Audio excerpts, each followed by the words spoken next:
Greetings, I'm Pillar Nexus, the Ancient Gladiator, with more Pillar Loves tabletop games. Today I bring you Steam. The goal of the game is to have the most victory points at the end. You'll do so by building tracks, improving cities, making new cities, and ultimately moving goods from one city to the city where they're needed. At the start of the game, there will be initial goods set out. Because I'm playing this as a 3-player game, there'll be one fewer. Normally, players do not start with money.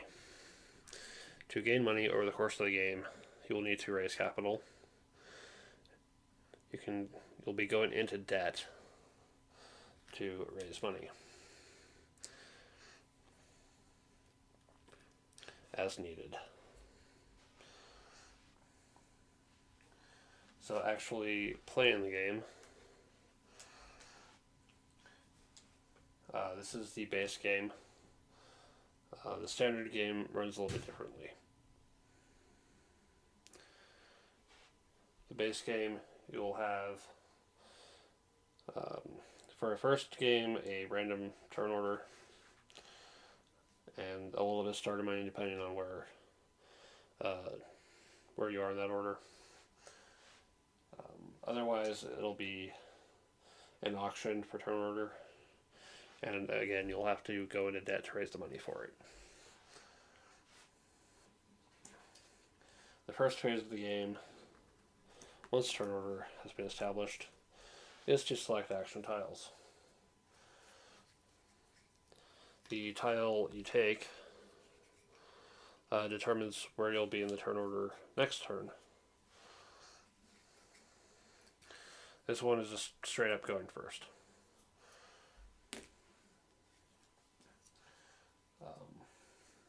This is going first in the move goods phase.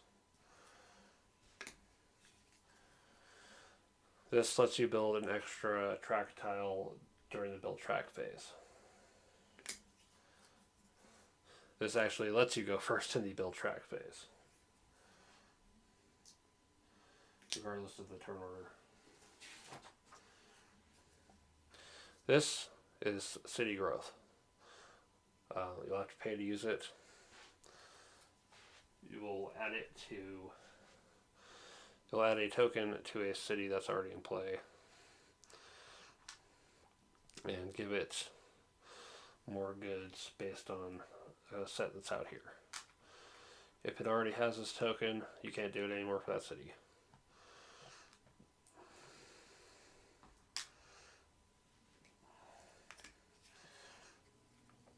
Locomotive, which lets you pay money to improve your locomotive immediately. And urbanization, you can now put out a city somewhere. So let's say Poughkeepsie or Binghamton, any other cities. You take a set of goods. That costs 6 money to take that tile in the base game.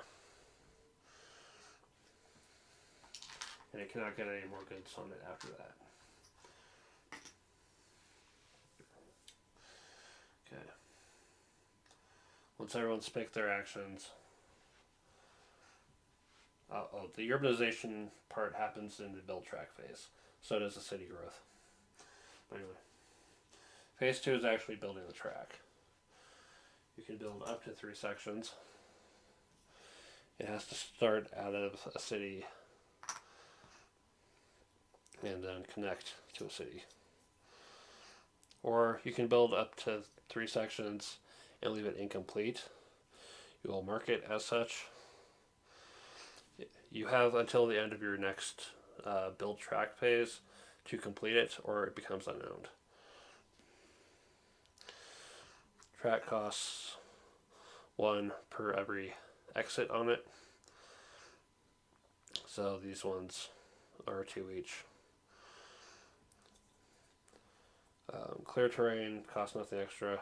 Mountains cost, I believe, 2 extra, and rivers cost 1 extra.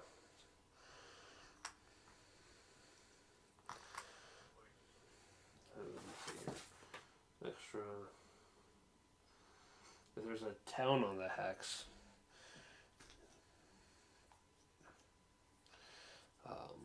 let's say you're building through here, it'll cost 1 more.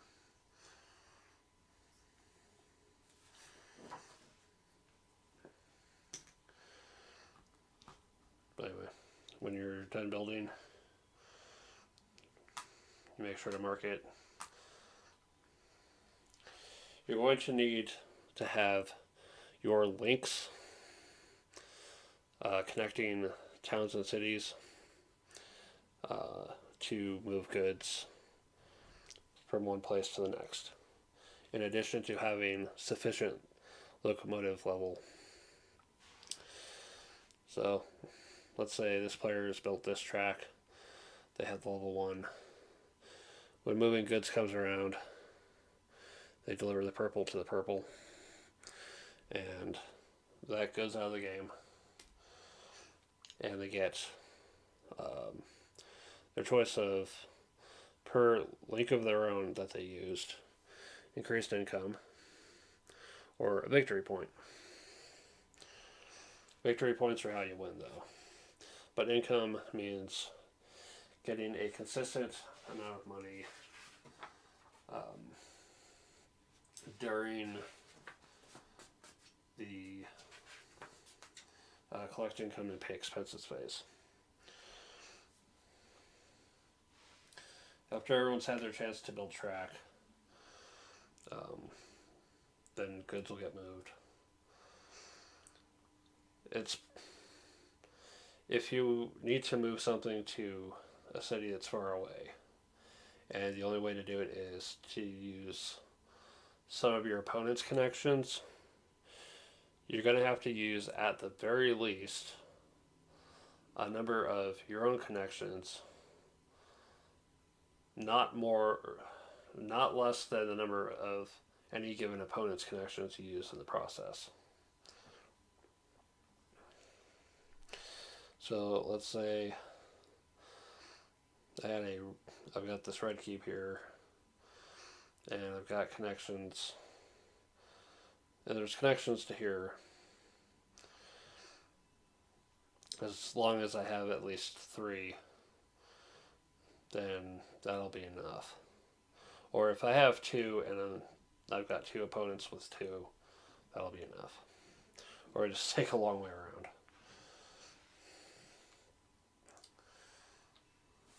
But after everyone's had their chance to build track and then move goods, go to collect income.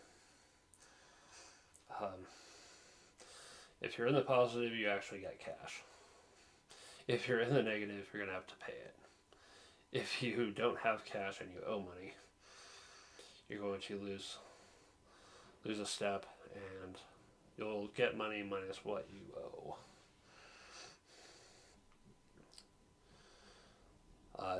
If you're ever at negative 10, then you have to drop 2 victory points to gain the 5 money.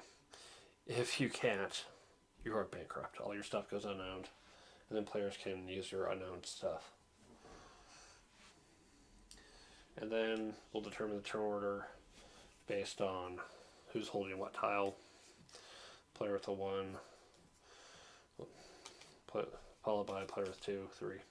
So from lowest to highest, we'll refill the turn order track. And then we'll set up for the next turn. At the end of the other round, this will move 1, and then depending on the number of players, When it gets to that point, that's the last round of the game. So, final victory points. Every 2 points of income you have will be worth 1 extra victory point. However, every 2 negative will be -1 against 2. It will actually be twice. So if you're down here, you'll lose 4 victory points.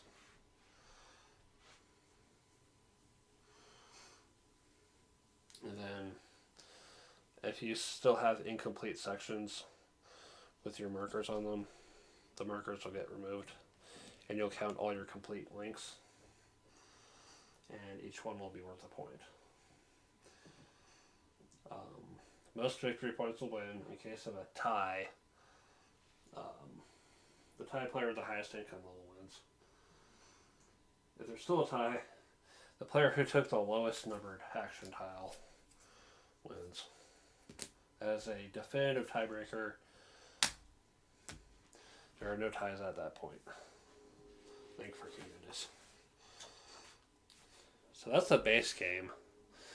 The standard game works a bit differently.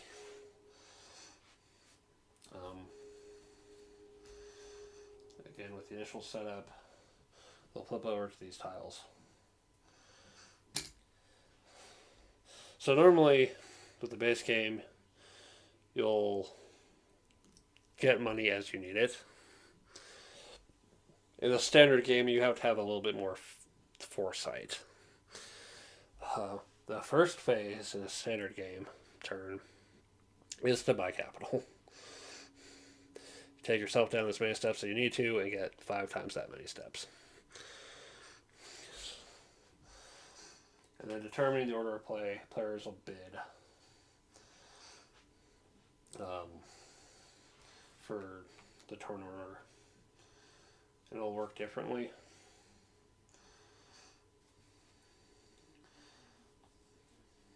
And then selecting action tiles.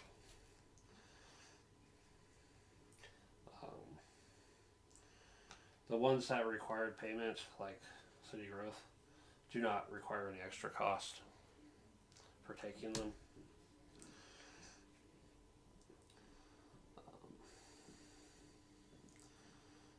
Let's see. Again, with building and such, you're going to have to make sure you've got the cash ahead of time, because you won't be able to get it if you need it during the turn. Collecting income and paying expenses, you now have to pay maintenance costs for your locomotive.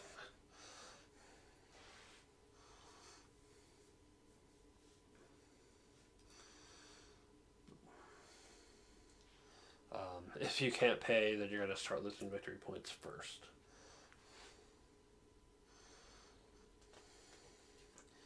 And then otherwise, it's pretty much the game.